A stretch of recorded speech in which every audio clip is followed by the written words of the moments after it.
전혀 다른 뉴스 시작하겠습니다. 노무현 재단은 노동절인 어제부터 경남 김해 진영읍에 위치한 노무현 전 대통령 사저를 일반인들에게 공개를 했지요.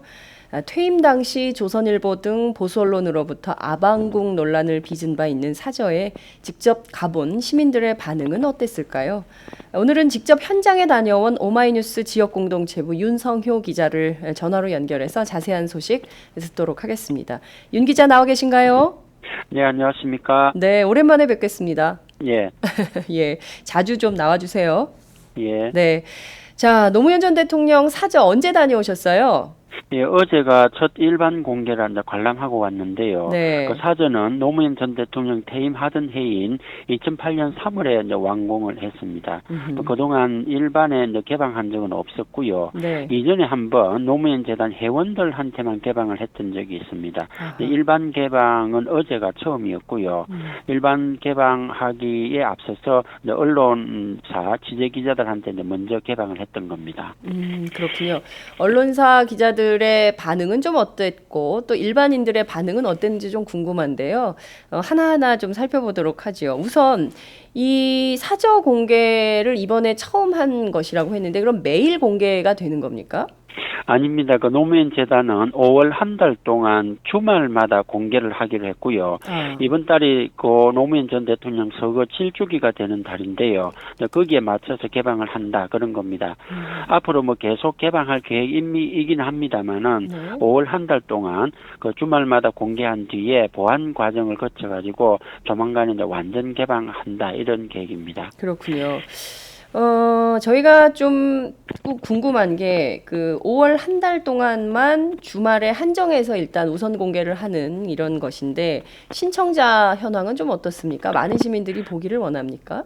예, 그 주말에 토요일, 일요일 날 하루 네. 세 차례 개방을 하고요. 오전 11시, 오후 1시, 오후 3시 이렇게 되어 있는데 네. 한 번 관람할 때마다 100명씩 이렇게 모아서 관람을 합니다.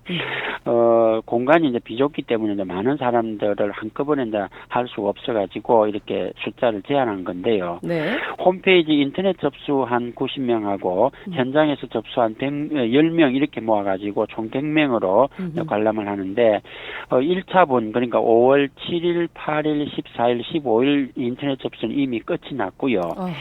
지난 3월 25일 날 신청을 받았는데 그날 접수가 모두 끝이 났다고 합니다. 2차분이 남아 있는데요. 21일, 22일, 28일, 29일 이렇게 4번 남아 있습니다. 그거는 오는 5월 9일 날 홈페이지를 통해서 신청을 받는다고 하니까 관람하실 분들은 그날 노무현 재단 홈페이지에 접속해서 신청을 하면 될 것 같습니다. 네. 정말 100명에 한정해서 또 5월 주말에만 특별하게 하는 공개이기 때문에 이 현장에 가보고 싶어 하는 시민들의 열기가 매우 뜨겁다. 이런 걸 좀 전해드릴 수 있을 것 같습니다. 우선 저희가 지금 윤성효 기자의 손을 잡고 사저 안으로 직접 한번 들어가 보도록 하겠습니다. 저희가 지금 네. 눈으로는 볼 수 없지만 귀로 한번 노무현 전 대통령 사저 체험을 한번 해보도록 하겠습니다. 자, 지금 윤성효 기자의 손 잡으시고요, 여러분. 자, 지금부터 사저 안으로 들어가 보도록 하겠습니다. 자, 우선 외관은 어떻게 생겼습니까? 그 바깥에서 볼 때는 네. 사전은 하나의 그 큰 집으로 이렇게 되어 있는데요. 네. 안에 들어가 보면 그렇지는 않는 것 같고요. 크게 보면은 사전은 거실하고 침실이 있는 안채가 있고요. 네. 그 손님을 맞이했던 사랑채가 있습니다. 그리고 회의를 했던 서재 이렇게 구성이 되어 있는데 네. 그 위에 또 하나의 건물이 있는데 경호동 이래가지고 이 경호동은 경호원들이 근무했던 공간인데 국가 소유로 되어 있고요. 이 모두를 그냥 합쳐서 편하게 그냥 통틀어서 이제 사저 이렇게 부르기도 했는데 네. 그 노무현 전 대통령 생가 뒤편에 있는 사저이고요. 네. 봉하마을 뒷산인 봉하산 그 끝자락에 있다 이렇게 보면 되겠습니다. 그 사저는 지하 1층, 지상 1층 이렇게 지어졌는데 뭐 자연지형을 크게 거스르지 않고 그렇게 지어졌다 하고요. 그래서 지상 1층만 했다 이런 건데 지붕이 낮다고 해서 뭐 일명 사저를 지붕 낮은 집 이렇게 불리기도 합니다. 왜 지붕을 낮게 한 건가요? 아니 좀 전에 설명했다시피 네. 그 자연을 크게 거스르면 안 되는 거기 때문에 그 봉화산 끝자락의 어떤 그런 자연 지형을 그대로 살린다 이런 차원에서 지붕을 낮게 했다 이런 겁니다. 아, 그렇군요. 그 뭐 뜻 하나하나가 다 좀 의미가 있다 이런 말씀을 좀 드릴 것 같은데요. 대문을 열고 안으로 들어가면 제일 먼저 있는 게 안채입니까? 사랑채입니까? 어떻게 되는 아니 거예요? 그렇지는 않습니다. 네. 지하층이 먼저 눈에 들어오는데요. 지하. 예, 네. 거기에 보면은 보일러실이 있고 네. 이제 그 앞에 작은 굴착기 하고 자전거 유모차 그리고 차량이 한 대 이렇게 진열이 되어 있었는데 네. 그 차량은 체험연입니다. 저도 2002년도 대통령 선거 당시에 고 노무현 전 대통령이 타고 다녔던 차량을 취재를 하면서 이제 본 적이 있었는데요. 네. 그 당선된 뒤에 그러니까 취임하기 전까지 탔던 승용차라고 합니다. 그 차량은 지금은 운전할 수가 없고요. 왜냐하면 오래되기도 했지만은 차량 등록이 말소된 어떤 그런 상태이고 지하층에 같이 이렇게 이제 전시해 놓은 그런 상태였습니다. 그렇군요. 굴착기는 왜 거기 있을까요?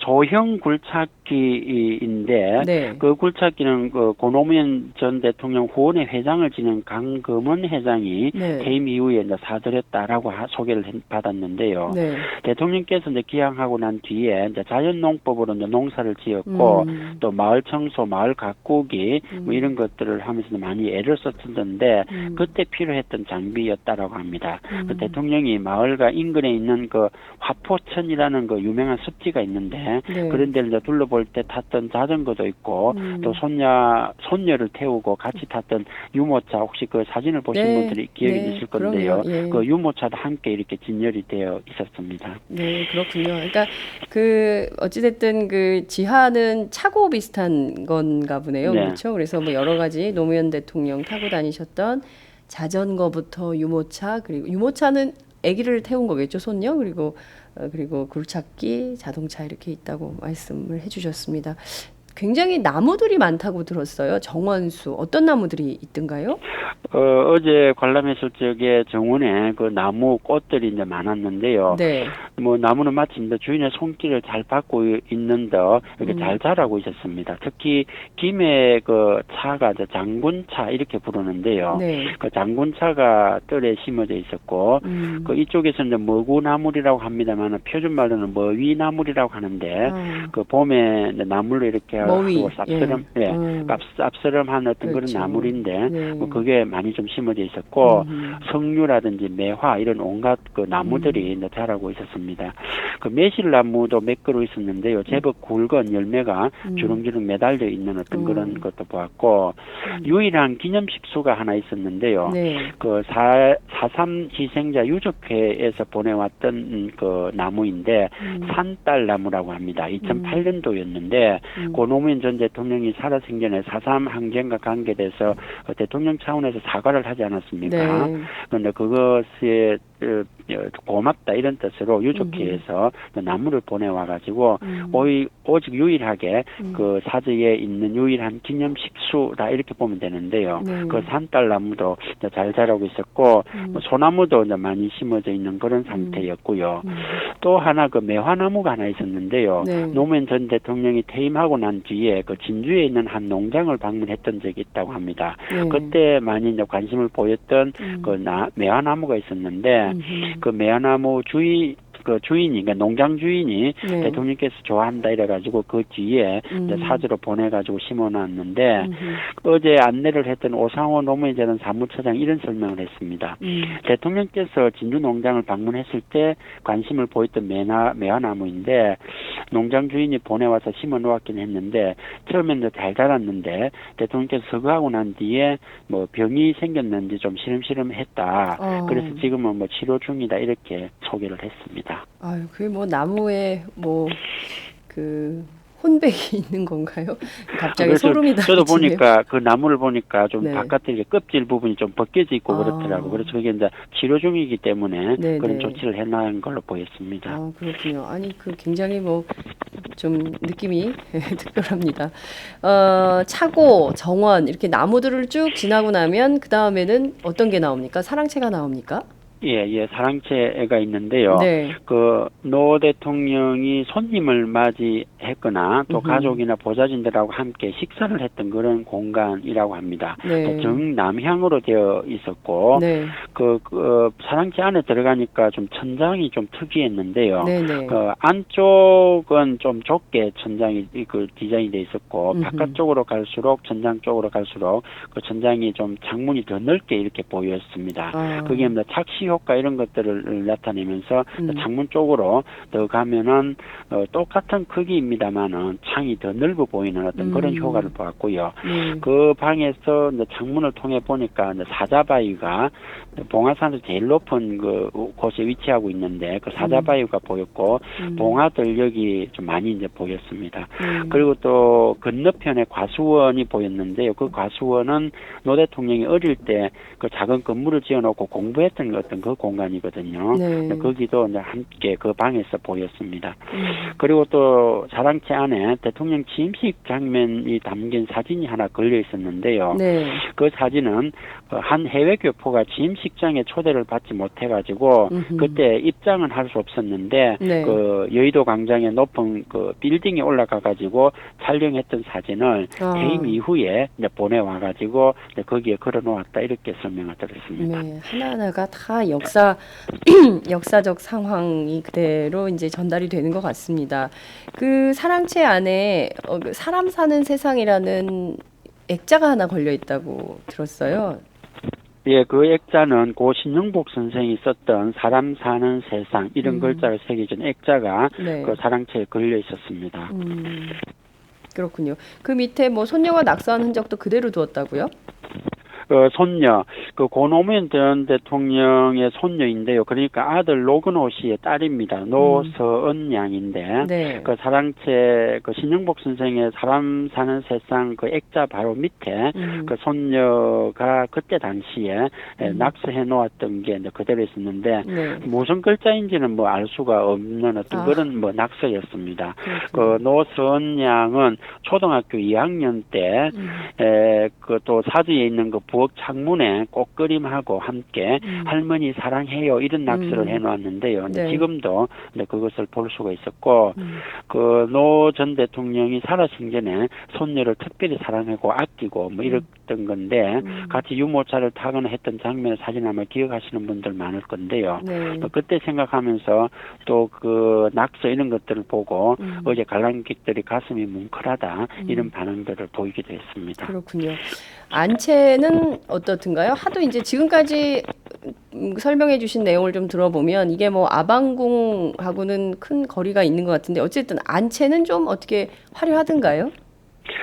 아니요, 그 화려하다라기보다도 일반 그 좀 큰 집에 네. 그런 어떤 뭐 그 안채 같다 뭐 이런 겁니다. 안채는 그 사랑채 건너편 쪽에 있었는데 거실하고 침실 이렇게 두 개 공간으로 구성이 되어 있었고요. 네.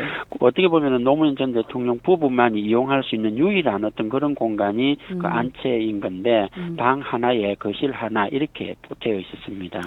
그 노 전 대통령은 주로 거실에서 이제 작업을 했다고 하는데 그 거실에 보니까 책상이 놓여져 있었고 컴퓨터 이런 물품들이 그대로 놓여 있었는데요. 네. 노 전 대통령은 그 컴퓨터 모니터를 두 대 설치해 놓고 사용을 했다고 합니다. 하나는 글쓰기용으로 다른 하나는 자료 조사라든지 이런 용도로 모니터 두 개를 이제 사용을 했는데 어제 그 현장에 그대로 그 놓여 있었습니다. 그 컴퓨터에 이제 사람들의 관심이 집중이 되었는데요. 왜냐하면은 2009년도 5월 23일 새벽 5시 20분에 마지막으로 뭐 마지막 글 유서 이런 것들을 작성했던 그 컴퓨터인데 이제 그 컴퓨터가 이제 그대로 놓여 있었고 그 뒤에 이제 바로 나와서 봉이바위로 올라가서 그런 서글을 하시지 않았습니까? 네. 마지막에 사용했던 어떤 그 컴퓨터 그리고 그런 물품들 이런 것들이 그대로 이렇게 놓여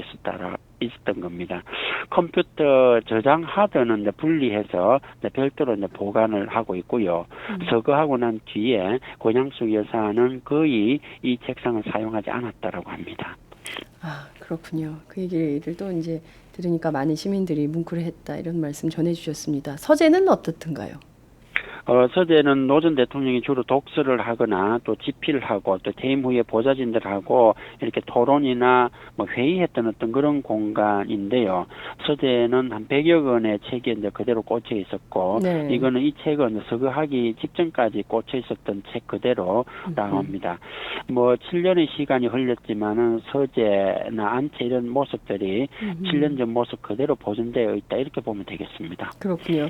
대통령님 나와주세요. 사람들이 바깥에서 막 소리치면 그 소리를 듣고 밖에 나가서 그 핸드마이크죠. 핸드마이크 쥐고 막 얘기하시면서 현직 대통령일 때 이렇게 인기를 좀 누리고 이런 많은 분들이 응원해 주셨으면 어땠을까, 이런 우스개 농담을 했던 장소가 바로 서재였다, 이런 얘기도 있던데 실제로 그렇게 소리가 많이 들릴 정도로 가깝던가요? 그렇습니다. 퇴임하고 나서 사람들이 대통령을 보고 싶다면 거의 매일 뭐 사저 앞에 찾아왔던 건데요. 그렇죠. 사람들이 많이 모여서 대통령님 나와주세요 이렇게 외치면은 네. 사저에 계시다가 그 소리를 듣고 이렇게 이제 밖으로 나왔다라고 하는데요. 네. 실제 서재하고 그 바깥까지는 뭐 거의 좀 가까운 어떤 그런 거리에 있었습니다. 노 전 대통령은 방문객들하고 인사를 나누거나 또 대화도 하고 이렇게 했던 건데, 어떨 때는 하루에 10번 정도 불려 나온 적도 있었다라고 하고요. 그 뒤에는 이제 시간을 정해가지고 이제 방문객들하고 인사를 나누었다고 합니다. 그렇군요. 아, 대통령님 나와주세요라고 하는 소리를 듣고 하루에 10번을 왔다 갔다 하면서 국민의 소리를 들었던 대통령.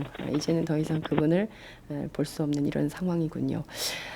이 대충 말씀을 좀 들어보니까 사랑채, 안채, 서재, 마치 이제 한옥, 전통적인 한옥 구조를 좀 닮았다라고 볼 수 있을 것 같은데, 한옥하고 경호동 중간에 지붕이 없는 마당 중정이라고 있다는데 이곳은 어떻게 꾸며져 있던가요? 중정, 이게 무슨 말이지 이렇게 하시는 분들도 있을 것 같은데요. 중앙정보분요. 중앙정원, 이런 뭐 줄임말 이렇게 보면 되겠습니다. 예, 마당인 셈인데, 네. 중정은 특별히 뭐 나무가 심어져 있거나 그렇지는 않고요. 사각으로 되어 있었고, 뭐 작은 흙돌이 이제 깔려 있는 어떤 그런 공간이었습니다.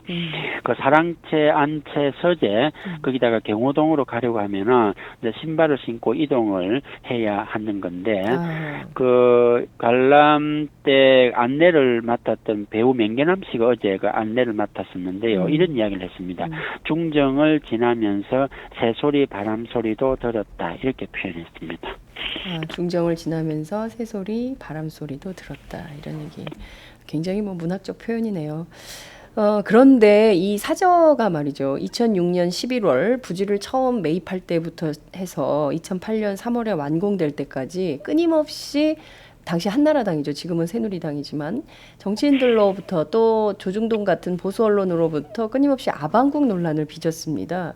직접 방문한 시민들 또 기자들의 반응은 좀 어땠습니까?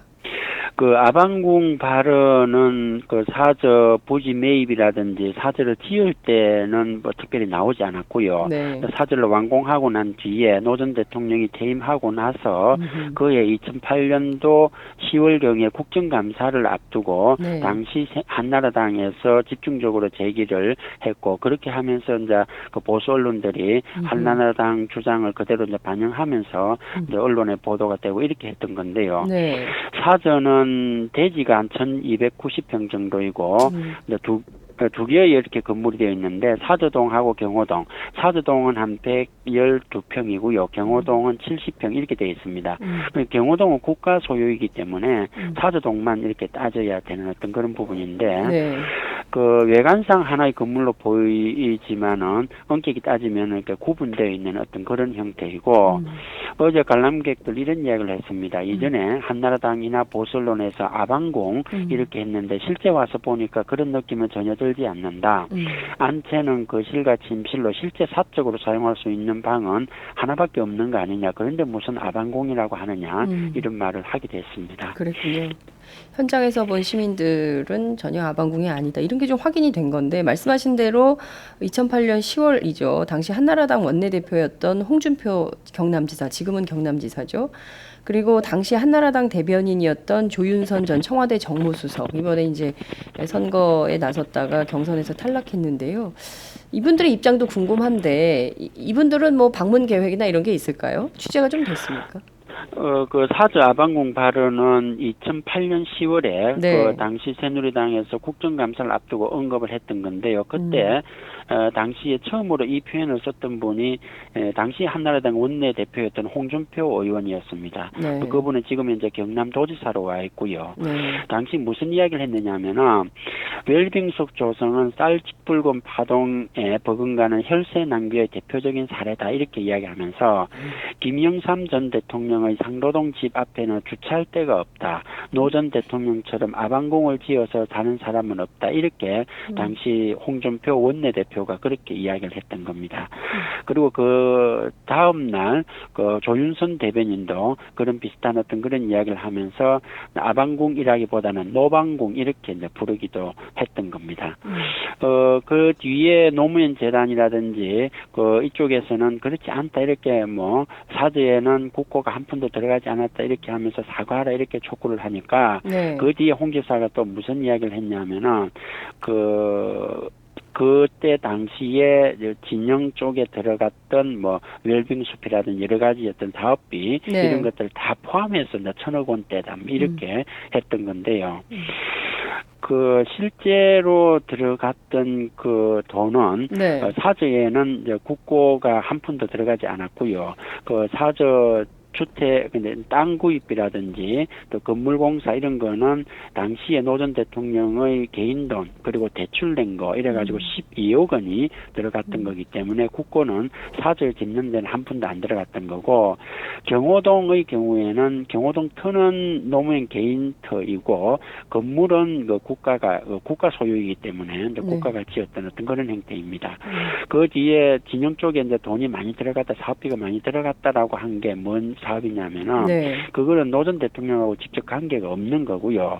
쉽게 말하면은 그 김해 진영업에 들어갔던 어떤 그런 사업비 그리고 화포천 하는데 들어간 사업비가 있고요. 네. 그리고 또 그 뒷산에 또 봉화산 정비하는 데 들어간 게 있는데 그거는 산림청에서 그때 당시에 했던 사업비입니다. 이 전체 사업비를 합치면은 한 500억 정도 이렇게 된다고 하는데 그거는 노 전 대통령의 사저하고 직접 관련이 없는 어떤 그런 형태입니다.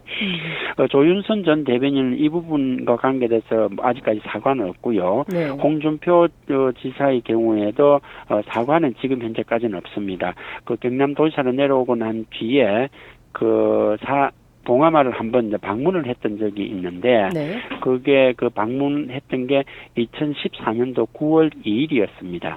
그때 당시에 홍준표 지사가 방문했을 적에 방명록에는 편안히 쉬십시오 이렇게 썼고요. 기자들을 만나가지고 소감을 물어보니까 노 대통령은 정치적으로 입장은 달랐지만 훌륭한 대통령이셨다 이렇게 이야기를 했습니다. 아방궁이라고 했던 표현에 대해서 직접 사과를 없었는데 그 사저에 들어가서 권양숙 여사를 이렇게 만난 적이 있거든요. 네네. 그래서 그때 동행했던 분이 김경수 이번에 그 당선이 있는데 네네. 그 당선인한테 한번 물어보니까 혹시 사저에 들어가서 아방궁 발언과 관련해서 사과를 한 적이 있느냐 이렇게 물으니까 그때 당시에 뭐 사과는 없었다 이렇게 이야기를 했습니다. 그렇군요.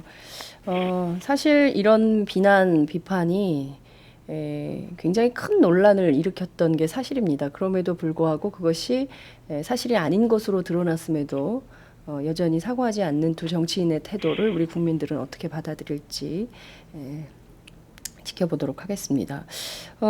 말씀하신 대로 쭉 저희가 이제 그 방문 투어를 마친 느낌이 듭니다. 같이 이제 윤석열 기자 손을 잡고 들어갔다 나온 예. 느낌이 좀 드는데 그러면 이렇게 일반인들한테 공개가 됐는데 이 사저에는 그러면 어떻게 이 사저에 권양숙 여사 계속 살고 계시는 겁니까? 어떻게 되는 겁니까? 아닙니다. 그 사저는 지금 이제는 뭐 사람이 기거하는 공간은 아니고요. 그 노무현 재단에서 이제 관리를 하고 있는데 조만간에 이제 기념관 그런 형태로 이렇게 좀 조성을 해서 내가 일반에 완전히 공개할 그런 계획이고 네. 권양숙 여사하고 가족들은 그 마을에 네. 마을 한 중간 정도의 사택을 지난해 말에 이제 구입을 해가지고 이사를 한 상태입니다. 권양숙 여사는 2013년도에 네. 사저를 그 노무현 재단에 기부하겠다 이렇게 이제 밝혔던 거고요. 그 사저는 봉하마을 그 바깥쪽에 있다고 한다면은 곤양 쪽 여사가 머물고 있는 그 사택은 네. 마을 중앙점에 있다 이렇게 보면 되겠습니다. 그렇군요. 마을 중앙으로 따로 이사를 하고 이것은 사저 이렇게 논란이 있었던 이 사저는 노무현 재단이 그 인수를 해서 대중들에게 공개하고 기념관 형태로 관리하는 이런 상황이다. 말씀을 전해드릴 수 있을 것 같습니다. 5월 한 달 동안 봉하마을에서 굉장히 다양한 추모 행사가 열린다고 들었습니다. 어떤 건지 소개를 좀 부탁드릴게요. 예, 고 노무현 전 대통령 서거 7주기 추도식이 오는 23일 오후 2시 봉하마을 잔디광장에서 열리게 되고요. 그 앞서서 다양한 행사들이 열리는데 특히 어린이날인 오는 그 5일이라든지 네. 이런 그 주말마다 봉하야 놀자 이런 주제를 해가지고 그 다양한 생태 체험 행사가 열립니다. 그리고 그 사저 앞에 보면은 추모의 집이라는 그 공간이 있는데요. 거기에 5월 한 달 동안 아이들이 행복한 나라 사람 사는 세상 이런 주제로 또 특별 전시회가 열리고 그 방송인 김재동 씨 봉화 특강이 오는 19일 저녁 7시 그 봉하마을 그 잔디밭 광장에서 사람이 사람에게 이런 주제로 특별 강연이 열립니다. 네. 굉장히 많은 특강들이 있고 특별 행사가 마련이 되는 것 같습니다. 이게 모든 게 노무현 재단에서 주관하는 행사인가요? 예, 그렇습니다. 노무현 재단에서 5월 한 달 동안 그 고 노무현 전 대통령 추모하기 위한 그런 차원에서 다양한 행사를 열고 있고요. 노무현 재단에서 집계한 바에 의하면은 작년 한 해 동안 봉하마을을 다녀간 방문객 추모객은 한 70만 명 정도 된다고 그 한 해 전에 2014년도에는 한 63만 명 정도 네. 이렇게 되었다고 합니다. 이번에 사저가 그 개방이 됨으로 인해 가지고 더 관심을 끌고 해가지고 올해는 더 방문객이 많을 것으로 이렇게 보입니다. 그렇군요. 굉장히 많은 방문객들이 봉하마을 찾고 있다. 이런 말씀 전해드리겠습니다. 오늘 말씀 잘 들었습니다. 감사합니다. 네, 지금까지 오마이뉴스 윤성효 기자와 함께했습니다.